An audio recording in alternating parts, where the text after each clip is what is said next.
আখ ক্ষেতের পাশে শুটিং করছি গ্রামে এসে। এই যে চতুর্দিকে গাছপালায়, এই যে সব লোকজন রয়েছে, ক্যামেরা রয়েছে। এখন শুটিং চালু হবে। শুটিং শুরুর আগে একটু পুজো করে নিতে হয়, তারই প্রস্তুতি চলছে। নারকেল ফাটানো হবে এখন। নারকেল ফাটানো হলো এখন। চতুর্দিকে চাষিরা দেখতে পাচ্ছি খেতে কাজ করছে। এগুলো কি আপনারা, এগুলো তো বর্ষাকালে জল দিতে হয় না, তাই না? অন্য সময় শুকনো সময় একটু জল দেয়।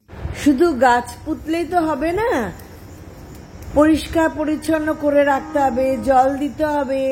ছোট ছোট ঘাস যেগুলো আছে বড় বড় গাছের গোড়ায়, সেগুলো তুলে ফেলতে হবে।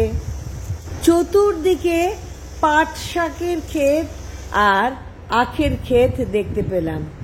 অসাধারণ লাগলো। এগুলো দেখলে তো হবে না, শুটিং তো করতে হবে। মাঠে শুটিং এর পর এবার ঘরে চলে এলাম। ঘরে শুটিং শুরু হয়ে গেল।